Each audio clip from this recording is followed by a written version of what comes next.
Tea Congress నేతలతో party Telangana incharge Meenakshi Natarajan ఇవాళ భేటీ కానున్నారు. అన్ని నియోజకవర్గాల్లో పోటీ చేసిన అభ్యర్థులతో విడివిడిగా సమావేశం కానున్నారు. ఇవాళ రేపు పార్లమెంట్ నియోజకవర్గాల వారీగా సమీక్షించనున్నారు.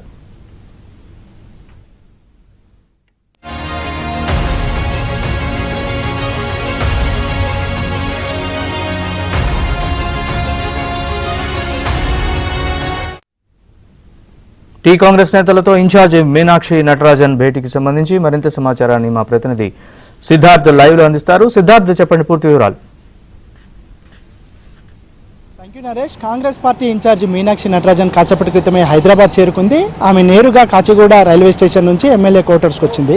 ఎమ్మెల్యే క్వార్టర్స్లో ఈరోజు 119 నియోజకవర్గాల్లో పోటీ చేసినటువంటి కాంగ్రెస్ అభ్యర్థులతోని మీనాక్షి నటరాజన్ విడివిడిగా సమావేశం కానుంది. ఈరోజు ఉత్తర తెలంగాణకు సంబంధించినటువంటి పార్లమెంటు నియోజకవర్గాల ఎమ్మెల్యేలను ఈరోజు పిలిచారు. ఇక రేపు దక్షిణ తెలంగాణకు సంబంధించినటువంటి ఎమ్మెల్యేలను పిలుస్తారు. ప్రస్తుతానికైతే ఈరోజు ఈ సమీక్ష సమావేశంలో ఆదిలాబాద్, పెద్దపల్లి, కరీంనగర్, నిజామాబాద్, జహీరాబాద్, మెదక్ పార్లమెంటు నియోజకవర్గాలకు సంబంధించినటువంటి అభ్యర్థులతో పోటీ చేసినటువంటి వాళ్ళు, గెలిచినటువంటి వాళ్ళు, ఓడిపోయినటువంటి వాళ్ళు, అంటే పూర్తిగా పోటీ చేసినటువంటి 119 మంది అభ్యర్థులతోని తాను విడివిడిగా మాట్లాడాలనుకుంటుంది. ఇటు పార్టీ బలోపేతానికి సంబంధించినటువంటి విషయం కానీ, పార్టీలో ఉన్నటువంటి పదవులకు సంబంధించినటువంటి విషయం కానీ, దాంతోపాటు రానున్నటువంటి స్థానిక సంస్థల ఎన్నికలకు సమాయత్తం కావడానికి నియోజకవర్గాల్లో ఉన్నటువంటి పరిస్థితులు ఏంటి, అక్కడ పార్టీ బలోపేతానికి తీసుకోవాల్సినటువంటి చర్యలేంటి, వీటన్నింటికి సంబంధించి మీనాక్షి నటరాజన్ ఎమ్మెల్యేల నుంచి, పోటీ చేసి ఓడిపోయినటువంటి అభ్యర్థుల నుంచి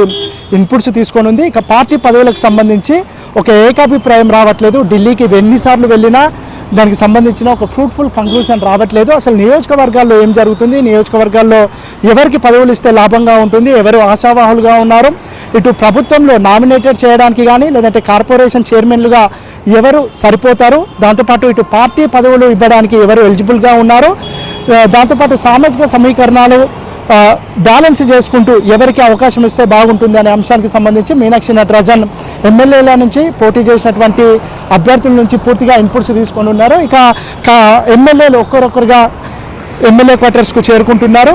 త్వరలోనే ఈ సమావేశం మొదలవుతుంది. ఈ సమావేశం ఈరోజు ఉత్తర తెలంగాణకు సంబంధించినటువంటి పోటీ చేసి ఓడిపోయినటువంటి అభ్యర్థులతో పాటు ఎమ్మెల్యేలతో ఈరోజు సమావేశం ఉంటుంది. ఇక రేపు దక్షిణ తెలంగాణకు సంబంధించినటువంటి పార్లమెంటు నియోజకవర్గాలకు సంబంధించినటువంటి అభ్యర్థులతో రేపు సమావేశం ఉంటుంది. ఈ 2 రోజుల సమావేశం అనంతరం ఒక రిపోర్టును తయారు చేసి ఈ రిపోర్టును ఏఐసిసికి అందివ్వడానికి మీనాక్షి నటరాజన్ కసరత్తు చేస్తుంది. పిసిసి చీఫ్ మహేష్ కుమార్ గౌడ్ చేసినటువంటి ఒక రిపోర్టు, సీఎం ఇచ్చినటువంటి ఒక రిపోర్టు, మీనాక్షి నటరాజన్ తయారు చేయనున్నటువంటి ఒక రిపోర్టు, ఈ 3 రిపోర్ట్లను బేరీజు వేసి కార్పొరేషన్ చైర్మన్ పదవులు ఎవరికి ఇవ్వాలి, నామినేటెడ్ పోస్టులు ఎవరికి ఇవ్వాలి, పార్టీ పదవులు ఎవరికి ఇవ్వాలి, ముఖ్యంగా నియోజకవర్గాల్లో తీసుకోవాల్సినటువంటి జాగ్రత్తలేంటి, పార్టీ బలోపేతానికి తీసుకోవాల్సినటువంటి జాగ్రత్తలేంటి, రానున్నటువంటి స్థానిక సంస్థల ఎన్నికల్లో కాంగ్రెస్ పార్టీ అనుకున్న టార్గెట్ రీచ్ కావడానికి తీసుకోవాల్సినటువంటి కసరత్తు ఏంటి, ఈ పూర్తి రోడ్ మ్యాప్ని ఈ 2 రోజుల సమీక్ష అనంతరం మీనాక్షి నటరాజన్ తయారు చేయనున్నారు.